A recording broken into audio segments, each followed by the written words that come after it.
The roar broke through the air like lightning striking right overhead. The ground shook. Birds fly from dry trees. Dust rises, forming a thin curtain that obscures the view. A male lion stands on a boulder, his mane buffeted by the hot wind of the savanna. His eyes locked onto a single point. A small boy standing stiffly a few feet away from him. The boy did not scream. No running, his hands trembled, but his feet stuck in the ground like roots. Behind him, hidden behind the yellowed tall grass, came the sound of a quiet cry, a gazelle cub caught in a wire noose of poachers. His legs are bleeding. He's breathing heavily, and the lion, not roaring with hunger. He roared in anger. His name is Arkansas. He's only 10 years old. He should have been in a tent with his father's research group, not standing alone in the middle of the savannah as dusk neared. But Arka heard the sound of the cry first. He knew it wasn't the wind. Not a bird. Not an illusion, and now, he knew something much more terrible. The male lion heard it too. A second roar shook his chest. The lion descended from the rock with slow but sure steps. Each step is heavy, full of energy. The muscles behind his skin moved like waves. Ark swallowed. "Calm down," he whispered, either to himself or to the lion. "The baby is moving weakly." The noose of wire wrapped around his leg was drawn deeper and deeper, making him bleed in pain. The lion turned briefly towards the voice, then looked back at Arka. That's the moment that splits time into two possibilities: run and let the gazelle die, or stand still and risk facing the king of the savannah. The wind carries the scent of blood. The lion was only a few steps away. Her breathing is heavy. His eyes weren't just wild, there was something there. Anger, pain, and anxiety. Arka realized something that made her heart beat harder. The lion did not attack him. It stands between the ark and the antelope. As if guarding. Then the ark saw it, traces of another snare on the ground. Former wire. And further, traces of dried up blood. Lioness. And maybe his son. That consciousness hit Arka like a cold wave. Poachers have set more than one trap. Perhaps this pair of lions has already become a victim. The male lion roared back, shorter, rougher. "It is not developed. It does not strike." He warned. Ark slowly raises his hands, palms open. He remembered his father's words. "Animals can read your intentions from your movements. Don't look threatening." "I'm not going to hurt him." Arka's voice was hoarse. "I just want to help." The lion blinked slowly. Point one step. The ark steps sideways slowly, circling the invisible circle that separates them. He didn't look into the lion's eyes for long. It keeps its distance. His heart was about to explode. The lion followed him with a sharp look. Then, something he never imagined happened. The lion retreated. Point one step. Make room. The decision was like opening an invisible door. Arka immediately knelt near the antelope cub. His hand moved quickly, trying to untie the wire deeply stuck in the little leg. Blood stained his fingers. "The mouse is weak. Shut up.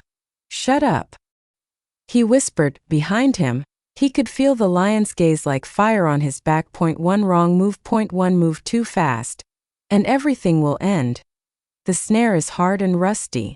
Arka took a deep breath, then used a sharp stone to scrape the wire. His hands are chafed. The skin is scratched. But he didn't stop. The lion growled slowly. Not a threat. More like anxious. And that's when Arka saw something moving behind a distant bush on the other side. Point three men. Rifle in hand. The poachers are back. They saw the lion first. One of them raised a rifle. "No," whispered Arka. Time slows down. The lion is not yet aware of them.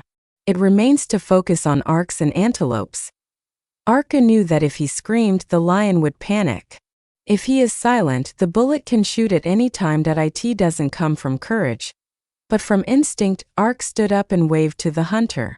"Hey, over here." Her screams broke the tension like broken glass. The lion turned quickly. "Look at those men." The roar this time was different, deeper, more full of anger. The hunters were surprised to see the boy there. "Little boy, But it's too late. The lion stood upright. His body became a shield between the Arka and the aimed rifle. Not attack. Not escape, protect. The sound of gunfire exploded. The bullet hit the ground, missed because the hunter's hand trembled. The lion lunged at lightning speed, not to kill but to repel. The hunters panicked, ran back, leaving behind one bag and an additional trap. Arka fell down, breathing heavily. A few seconds later, Savannah was quiet again. Only the sound of the wind and the heavy breathing of the lion. The lion approached again. The Ark froze. The lion did not attack. He looked at the old Arkansas, then turned to the gazelle child who is now free. Although still weak, slowly, very slowly, the lion turned around and walked away, towards the direction of the blushing sunset, without a roar, without threat. It was as if a silent agreement had taken place. The rescue team arrived a few hours later after Arka managed to send an emergency signal from her small radio. The hunters were caught the next day. Traps were cleared from the area. The antelope safe. And the male lion? A few days later, the trap camera captured an image that left everyone speechless. The male lion walked with a lame lioness. Her leg was still injured but alive. Behind them, 2 little lion cubs followed with shaky steps. Arka stared at the photo for a long time. In the midst of the roar that used to shake his body, he made a decision that changed everything. Not just for the gazelle, not just for the lion, but for himself. He understood that day that courage does not mean not to be afraid. Courage is staying on your toes when fear roars right in front of your face. And somewhere in that vast savanna, whenever the wind carried the echo of a lion's roar in the distance, Arka no longer heard it as a threat. He heard it as a reminder that even the king of the jungle could choose not to kill, and a little boy can choose not to run. The roar never really disappeared from the memory of the Ark. The night after the incident, he woke up with shortness of breath. In his dream, the savanna again stretched wide. The red sun hung low, and the male lion stood right in front of him. But this time, not just a single roar was heard. A lot. Too much. A week after the poachers were captured, the atmosphere of the research camp changed. Reporters are coming. Conservation officers in and out. Arka's name is mentioned as the brave boy savior of the savannah. He doesn't feel like a hero. Every time he closed his eyes, what he remembered was not applause or praise. He remembered the lion's eyes, sharp, calculating, but also full of choice. His father sat beside him one afternoon, on the edge of a savanna that now felt quieter. "You know," his father said quietly, "not every adult dares to do what you do." The Ark shook slowly. "I almost ran away, Dad." "But you didn't run. The wind moves the hay." In the distance, herds of zebras move like black and white waves. The Ark is down. When did the lions attack? His father was silent for a long time before answering. It was the right decision. The sentence hung in the air like gold dust in the afternoon light. But Savannah isn't really safe yet. 2 weeks later, a camera trap on the east side caught something alarming. Not a lion. Not a gazelle. Truck. Come in the evening. No lights. Traces of tires were visible on the ground that had not been cleared of traps for a long time. This is not the rest of the old group. This is a new group. The hunters never really stopped. They're just waiting. An emergency meeting was held in the main tent. The conservation officer spoke seriously. Security will be increased. Increased patrols. But the savannah is too vast to be kept entirely. Ark sits in the corner, silent. The map is stretched out on the table. Red dots mark the location of cameras that capture suspicious activity. Then he saw something that made his blood feel cold. One of those spots is close to the male lion's territory. The same territory where the antelope cubs were rescued. "Well," Ark's voice almost whispered, "they're going back there." His father followed the direction of his finger, and his facial expression changed. That night, Arka could not sleep. The moon hung pale in the sky. The wind was colder than usual. He knew he shouldn't go out. He knew he was still a child. But he also knows how hunters work. They return to the same place when they feel unfinished. Arka took her little radio, flashlight, and without a sound he stepped out of the tent. Every step felt like stepping into a darker shadow. Night savannas are different. Insect sounds echoed. Occasionally a distant growl is heard, the origin of which is difficult to guess. The Ark goes along the path he memorized. His heart was beating fast, but this time it wasn't out of fear of the lion. He was afraid. To be late. On the east side of the savannah, small lights glow faintly. The silhouettes of 3 men moved quickly. They put something on the ground. New traps. And not for antelopes, the wire is larger. Stronger. For the lion. Arks hide behind bushes. His little hand gripped the radio. He can come back. He can call for help. But the time it takes for the team to arrive may be enough for the trap to take its toll. Then there was a sound that made his breathing stop. Roar.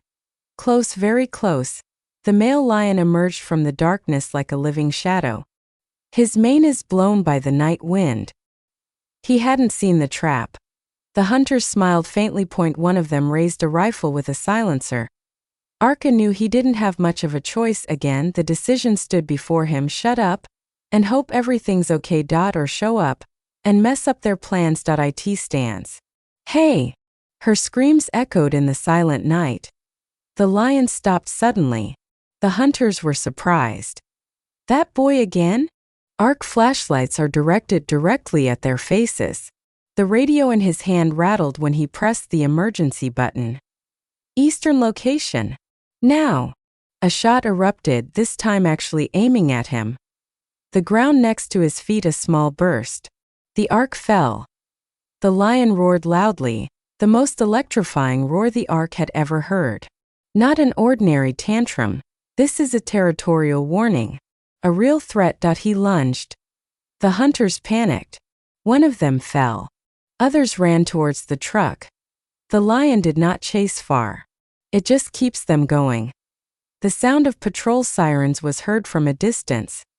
Arka lies down, her breathing quickens. His knee was scratched. His ears are ringing. A big shadow is approaching. The lion was standing right above him. Arks hold their breath. In the moonlight, their eyes met again. No confusion this time. No misunderstanding. Just a confession: we once stood on the same side. The lion turned towards the unfinished trap set. He kissed the wire, then snarled softly. Arka got up slowly and with trembling hands began to pull out the wire before the patrol arrived. The lion stayed their guard. When the lights of the patrol vehicle illuminated the savannah, the lion retreated slowly, then disappeared into the darkness. The next day, the news spread faster than ever. It's not just about the brave boy, but about how a lion twice chose not to attack a human standing too close to him. The conservation team decided something big. The area will be designated as a special protection zone. Additional cameras are installed. Patrol drones began to be used. Education of the surrounding community expanded, and the Ark? He sat down on the edge of the savannah for the third time, looking at the rising sun that slowly cast the shadow of the night. His father sat beside him again. You can't go on like this, her father said softly. You almost got shot. The Ark is silent. I know, he replied slowly. But if no one stands between them and those animals, who else? His father did not answer immediately because he knew that question no longer belonged to a child. That's a guard's question. Several months passed, seasons change. Green grass grows again after rain. The trap camera captured an image that made the whole team smile. The male lion walks side by side with the now stronger lioness.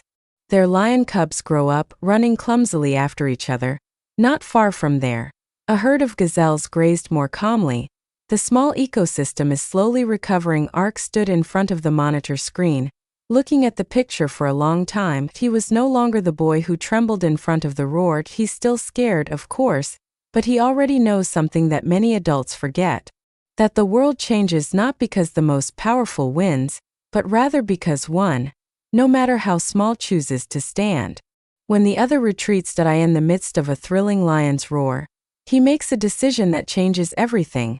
And every time a whispering savanna wind carries the echo of that wild voice, the Arks no longer hear it as a threat, he heard it as a call to guard. Call not to be silent, a call to always choose courage, even when fear roars loudest. It rained like the sky was pouring all its fury on the earth. Lightning struck in the distance, illuminating the savanna that had now turned into a sea of mud and puddles. The wind hit the research tents until the fabric shook violently, and in the midst of that storm, a lioness ran limping through the rain. Arka saw him from a distance through night binoculars. His heart immediately felt wrong. The lioness is no stranger. It was a pair of male lions that had stood before him, and it doesn't run for no reason. A few minutes earlier, a small flood warning alarm sounded from the western side of the savanna. The incessant rain made the small river overflow quickly. The murky brown water moves wildly, carrying twigs and mud. The lower regions, including the lion's den, are at risk of being submerged. Arka looked at the camera monitor screen. The picture shook from the wind. Then he saw something that took his breath away. Two little lion cubs were trapped in an earthen basin that began to fill with water. The water rises quickly. The male lion was seen trying to dig into the side of the ground to let the water flow out, but the current was too strong. Well, Arka's voice was hoarse. They're stuck. His father stood up immediately. The team moved quickly. Field cars on. Ropes and spotlights are prepared. Rain makes visibility almost zero. When they arrived at the scene, the situation was worse than it appeared on camera. The water was already at the level of the lion cub's chest. The male lion stood on the side of the basin, roaring loudly towards the water as if he could stop it with a sound. The lioness paced nervously. The team stopped far enough away. It is impossible to approach carelessly. In such a situation, lions can be very aggressive, but time is not on anyone's side. Arka looked into the eyes of the smallest lion cub. He tried to stand on a small, almost sunken stone. The water keeps rising. If we wait for the water to recede, they drown, said one of the officers. If we get close, the mother can attack, replied another. Decision back, standing in front of the Ark like the first time. Like both times. He swallowed. The rain made his face wet, but not just because of the water. I can get closer, he said. His father turned sharply. No, Dad, they know me. It's not a guarantee when the child is almost dead. Lightning struck again. A rumbling sound rattles the chest. The lion cub slipped. The water covered almost his entire small body before he again attempted to ascend. Time's up. Arka grabbed a long rope from the car. I'm not going to get close to them. I'll just throw the rope and help from this side. Without waiting for full approval, he stepped forward slowly. The lion turned immediately. A thunderous roar broke the rain. The Ark stops. His breathing is heavy. He didn't look me in the eye for too long. He spoke loudly so that his voice could be heard in the midst of the storm. I help. The lion growled. His body was tense. The water now almost completely covers the basin. Arka throws a rope with a loop-shaped end towards the larger lion cub. First try missed. The second attempt hit her shoulder. The lion cub struggled. Pull slowly, shouted one of the officers, helping to hold the end of the rope. The lioness moved closer, but the male lion briefly blocked her path, as if considering the rope. Tensed slowly, the lion cub was dragged out of the muddy hollow. As soon as the little body reached the ground safely, the lioness instantly licked it quickly, making sure it was alive. But one more is still inside, smaller ones. The water is now almost completely shut off. Arka did not have time for a careful throw. He stepped 2 meters closer. The growl of the male lion turned louder. A little more, whispered Ark. He threw the rope last time. The loop of rope hit the little body, but the lion cub was too weak to move. Water covered his head. Without thinking, Arka handed the end of the rope to the attendant and ran one more step to the edge of the hollow, grabbing the rope closer to the body of the lion cub. The male lion stepped forward quickly.